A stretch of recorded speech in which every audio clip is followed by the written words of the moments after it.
इस एक पेज से माध्यमिक 2017 में 14 मार्क्स का आया है। तो 2018 में इस एक पेज से आप समझ सकते हैं कितना मार्क्स आ सकता है। तो क्या हम इस एक पेज को याद नहीं कर सकते? अरे 14 नहीं तो 10 मार्क्स तो आएगा ही।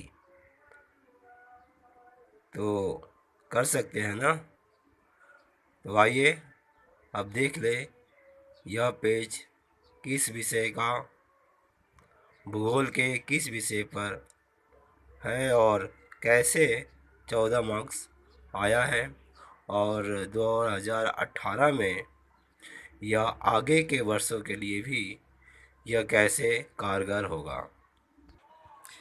आर्थिक, भूगोल, कृषि पर यह पेज है।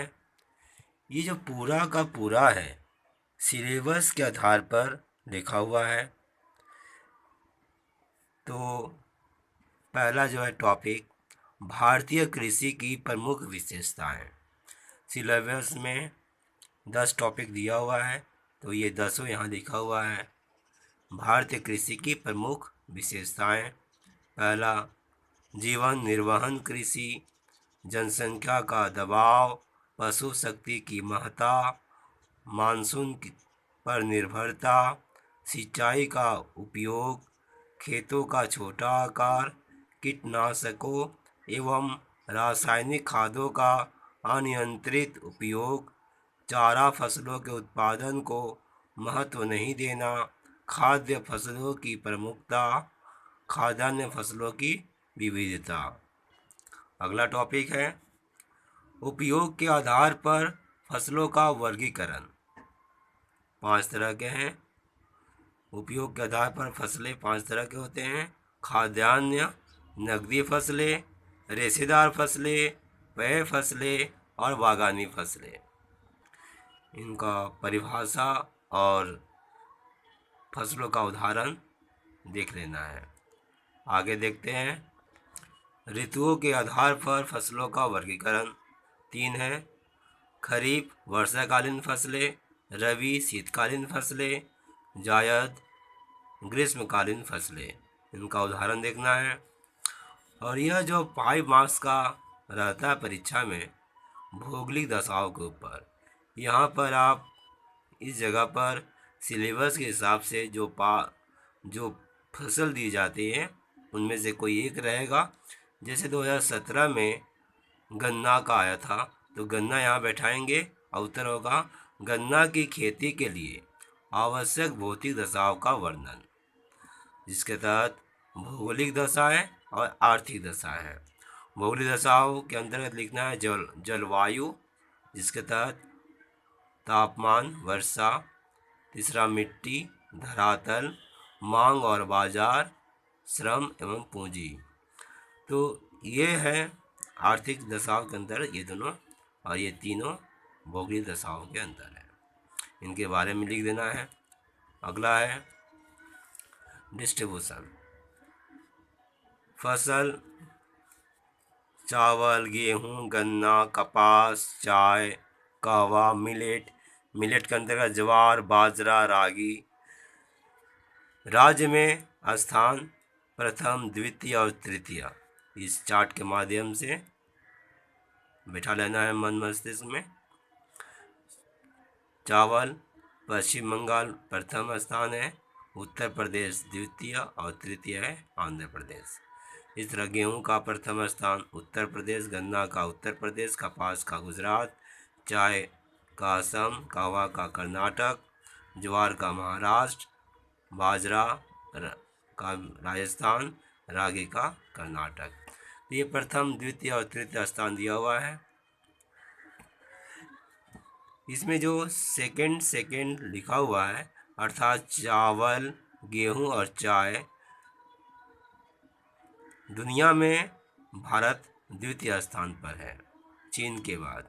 ये यहाँ पर था कि चावल, गेहूं और चाय के उत्पादन में भारत का स्थान विश्व में चीन के बाद दूसरा है। अब आखिरी दो जो है, भारतीय कृषि की समस्याएं एवं समाधान। समस्या और समाधान लिखना है इसमें, और यहाँ लिखना है पंजाब एवं हरियाणा में कृषि विकास के 3 मुख्य कारणों का संक्षिप्त विवरण। ये 2017 में आया है।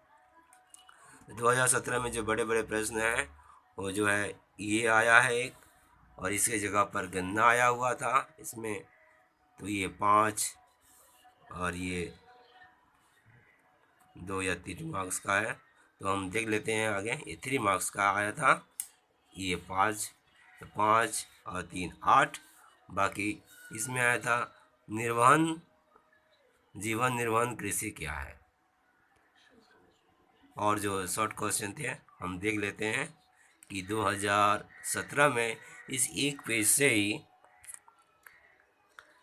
14 मार्क्स कहाँ कहाँ से पूछे गए हैं। ये रहे कुल प्रश्न 8 जो इस पार्ट से पूछे गए थे। पश्चिम भारत का एक मिलेट उत्पादक क्षेत्र मानचित्र बनना है। गन्ना की खेती के लिए आवश्यक भौतिक दशाओं का वर्णन कीजिए। पंजाब एवं हरियाणा में कृषि विकास के 3 मुख्य कारणों का संक्षिप्त विवरण दीजिए। भारत में अधिकांश धान शीतकाल में रबी की फसल के रूप में पैदा होता है, ट्रू या फॉल्स। भारत की कौन सी भूमि कपास की खेती के लिए उत्तम है। भारत में ज्वार उत्पादन के क्षेत्र में प्रथम राज्य किनका है। महाराष्ट्र, उत्तर प्रदेश, दिल्ली, बिहार। ऑप्शन। जीवन निर्वहन कृषि से क्या समझते हैं। और ये वाह्य परीक्षार्थियों के लिए आया था। भारत की केंद्रीय कृषि अनुसंधान संस्था कहाँ स्थित है। तो इस तरह कुल 14 मार्क्स का आया हुआ था इस एक पेज से। रहा इनका उत्तर, तो मैं आपसे यही कहूँगा कि आप सबसे पहले इस फॉर्मेट को याद कर लें। जब आप इस पूरे फॉर्मेट को याद कर लेते हैं इस पेज के, तो आपके दिमाग में ये बात बैठ जाता है कि अगर कोई प्रश्न आ रहे हैं तो किस जगह से आ रहे हैं। ये कोई आम फॉर्मेट नहीं है, ये बोर्ड द्वारा दिया गया सिलेबस है। अगर आप चाहें तो मैं आपको दिखा सकता हूँ कि ये कृषि का जो सिलेबस दिया हुआ है उसी फॉर्मेट पर यह पेज लिखा हुआ है, और इसी से 17 हो, 18 हो, 19 हो, जब तक ये नया सिलेबस है इसमें से ही आएगा। तो अगर आप चाहें तो मैं हल्का सा दिखा दे रहा हूँ, चलिए देख ही लीजिए। ये रहा सिलेबस। हर किताब में भूगोल का सामने में सिलेबस दिया रहता है अंग्रेजी में। अगर ये हिंदी में कर दिया जाता लेखकों द्वारा तो बहुत ही अच्छा रहता बच्चों के लिए। खैर, एग्रीकल्चर इन इंडिया, तो ये जो टॉपिक है 1 2 3 4 5, इन 5 टॉपिक पर ही सिलेबस दिया गया है और इन 5 टॉपिक पर ही प्रश्न पूछे जाते हैं। जैसे यहाँ पर है major characteristics of Indian agriculture, classifications crops on the basis of uses, classifications of crops on the basis of season and favorable geographical environment, physical and economic distribution, production and trade of major crops, problems of the Indian agriculture and solutions, causes of agriculture prosperity इन पंजाब हरियाणा। तो ये जो syllabus है इसी पर प्रश्न बनेंगे, board परिषद बनाएगी बार बार, और यही जो है इसको मैंने एक पेज में संपादित किया है।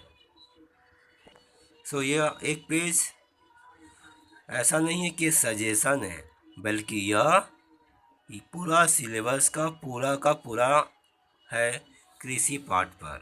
तो कृषि पाठ का संपूर्ण है। हाँ, आपको यह सबसे पहले याद रखना है, मैं यही कह रहा था।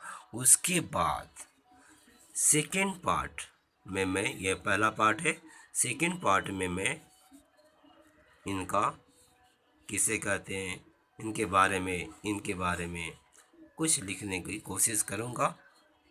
तब तक के लिए अलविदा, धन्यवाद। Wish you all the best. और एक बात मैं कह दूँ, इस बार 2017 में आप देख सकते हैं 28,053 बच्चे जो डबल ए पाए थे। 28,053, जबकि 2016 में 12,803 बच्चे पाए थे double A.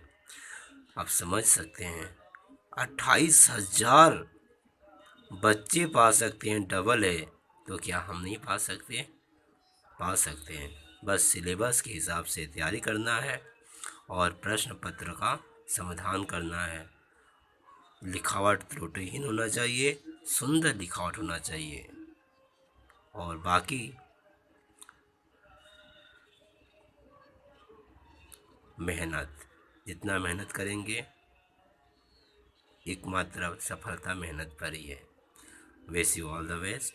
Thank you for watching.